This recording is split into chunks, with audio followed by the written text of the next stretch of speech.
Welcome back to Real Estate Mindset. Today's video is gonna be absolutely bonkers. Now, the data is in, and it appears that Realtor.com is finally starting to catch up onto what is going on in our housing market. Now, you would think that we could lean on these household names to give us some direction on how to invest in the housing market, but what we're seeing is everyone is making mistakes and essentially no one is getting things right. And what that's leading to is not only those businesses suffering, but the consumers that trusted those companies and professionals that trusted those companies are also being impacted because they too are getting rug pulled. And here's the thing, you guys, we're going to dig into a Realtor.com article that essentially goes into Freddie Mac, it goes into the interest rates, but here's what I believe has happened.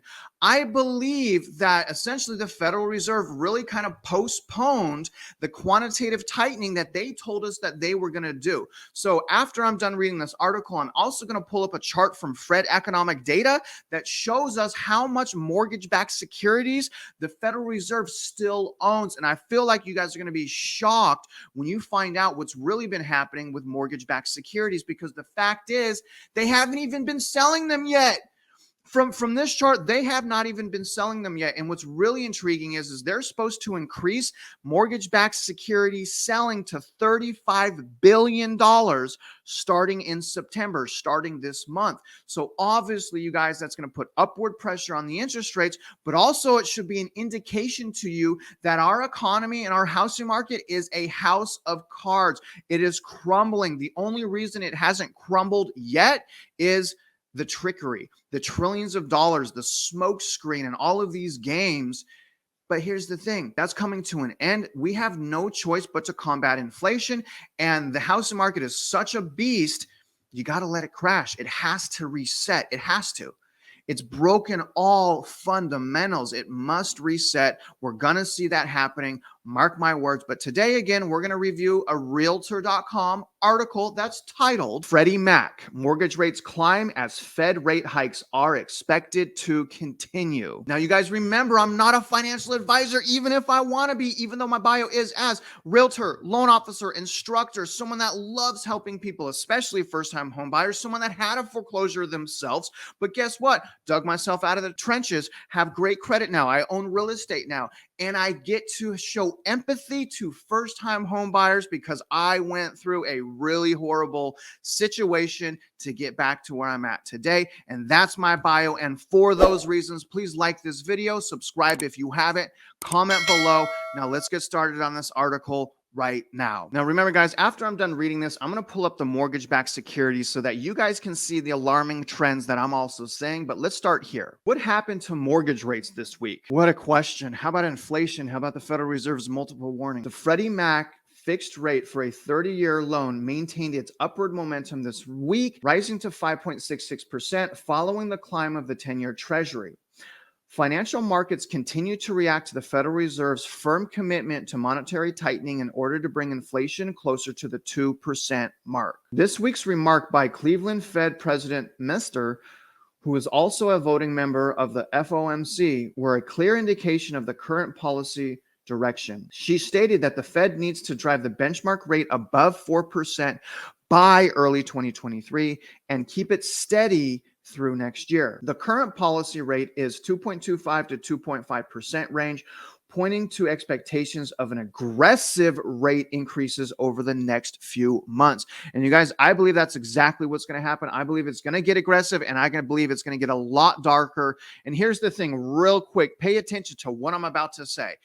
What do you think is going to happen when things get even tighter? We already know what happened in the past, right? So when the Federal Reserve started doing tightening, the housing market is starting to fall apart, right? So now when the Federal Reserve starts being more aggressive with their tightening, it stands to reason that our housing market is going to fall apart even faster. And we're already at our tipping point. We're already at our tipping point. So when we have 3-4 more rate hikes this year, doubling of mortgage-backed security sales, don't you guys think that it's going to crumble apart even faster? And here's the thing, when it crumbles apart, what does that mean? How does that help us? Lower prices. I don't care if the rates are 10%. If the prices go down 50%, I'm a happy camper because I'm not trapped in my house with upside down equity.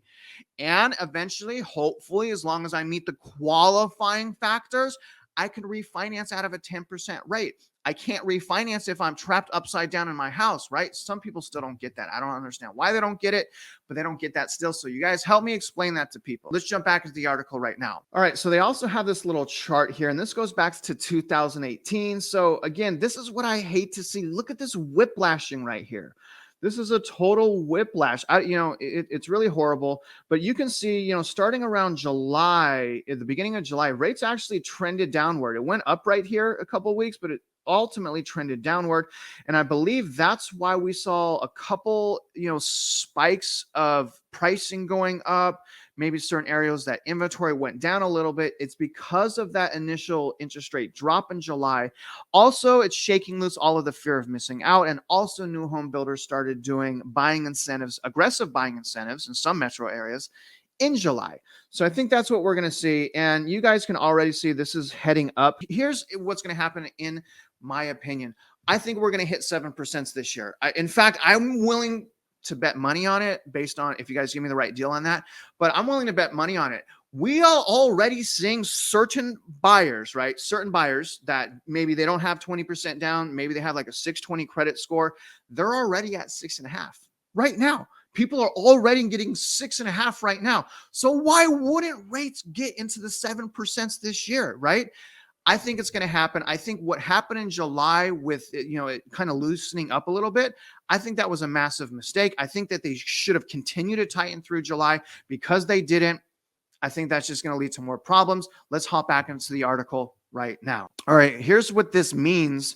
According to Realtor.com, home buyers can expect mortgage rates to stay in the 5 and 6% range over the next few months, as a combination of still high inflation and the Fed's increasing borrowing cost will keep them elevated. With rates about 250 basis points higher than a year ago, the median monthly payment will hover near $2,000, about 60% more than last year. This will challenge many first-time buyers, especially as wages are rising at just 5% per year. The silver lining for those still looking for a home is that houses are staying on the market longer, pushing sellers to drop their asking price and leaving more room for negotiation. As we move into fall and the paces of sales slows even further, some buyers may find discounts growing larger, offering opportunities that fit within their budgets. And you guys, that's why I'm saying for right now, the longer you wait, the better the deal. But here's the thing. I've heard the term that there's never a wrong time to find a great deal. Now, honestly, I agree with that. I agree with that saying there's never a bad time to find a great deal. The problem right now is I believe 99.99% of people don't know what a great deal is. I don't know what a great deal is right now because I don't know what's going to happen in the housing market. There's too much dust kicked up. But you guys, again, we have the trends, we have the data, we have so many things on our side. If you're on the sidelines like I am, what else do we need to see to be confident that our decision to wait is the right thing? Now, I know there's a lot of noise across social media and YouTubers, and people have radical opinions. And again, I say to you, that's why I'm linking these articles. That's why I'm telling you to formulate your own mind, because quite frankly, no one knows what's going to happen, and we're all in this together, right?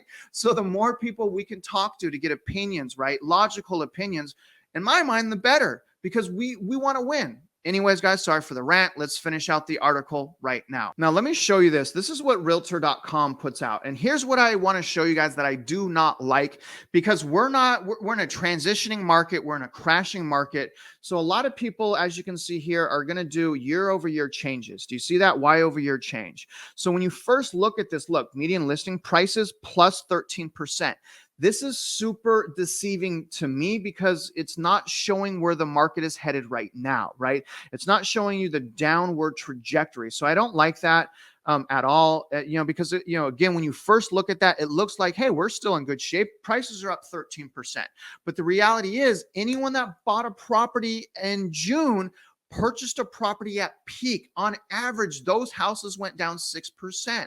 But I found homes that went down way more than 6% in my own local house market, some as high as 16%. So again, You're not going to know this unless you're monitoring your local housing market. And here's the problem. Not all metro areas are experiencing the same type of cooling or crashing yet. So again, you got to dig in, you guys. You got to review the data and you got to understand the trends. And here's the good news. It's not even that hard. You actually get really good at it when you keep putting work into it. So don't be discouraged. Now, what I want to do is I'm going to pull up a chart from Fred Economic Data to take a look at mortgage-backed securities. Take a look at what I found out. Okay, guys, this is going to be linked in my description as well. These are securities held outright, mortgage-backed securities. Okay, so here's how much mortgage-backed securities that the government owns. And you can see they really started buying mortgage-backed securities in September of last year. It really kind of spiraled out of control. But again, they look at this. They were supposed to start selling mortgage-backed securities around March, I believe. I don't see any selling here. In fact, it looks like they purchased some. And I'm not sure why they would purchase some. Like right here in July, they purchased, it looked like, in June, in May. Every month. I don't get it. So they're buying and then they're selling, right? But the thing is, guys, the Federal Reserve was supposed to have been selling mortgage-backed securities, not holding on to them and buying them. I mean, this is absolutely crazy. So they're supposed to be selling, starting in September, starting this month, $35 billion per month in mortgage-backed securities. And again, you guys, this chart clearly shows us that they haven't even started that yet. And it's probably the reason they haven't even started that yet is because things will come crumbling down, probably because our economy can't take it, or politics, right? That's the problem with the Federal Reserve. And that's why I keep saying, all the time, I don't know what's going to happen because political pressure. We don't know what's going to happen because of the politics. Logically, we can draw conclusions based on our experience, based on the data, based on certain data points. But the X factor will always be political motivations. And that's why I keep telling, everyone, calm down, right? Let's work together, investor, new home builder, new home buyer. Let's all try to figure this out together because no one knows what's really happening behind the scenes, right? I can only imagine. It's super scary, actually. But other than that, you guys, that's what I wanted to read today. I hope you guys got some value. And again, what I'm really also want to emphasize is how important it is to review several different data sources, because here's why. Realtor.com is saying that we're up 13%, right? Redfin is saying we're up 6% on average year over year. So Realtor.com is essentially saying we're double as high as far as year over year price growth, okay? That should be concerning to you. And again, that's why I'm using Redfin, Zillow, Realtor.com, CoreLogic, Black Knight, and my favorite of all, Fred Economic Data. I suggest you guys do the same thing so that you can get enough data to formulate a very intelligent decision, as we should, because buying a house should be taken seriously. Don't you agree? And guys, do me a favor. If you guys got value from this video, comment below. Please let me know what value you did get from this video. And as always, you guys, if you're out there investing in real estate, I do wish you luck and I hope you win.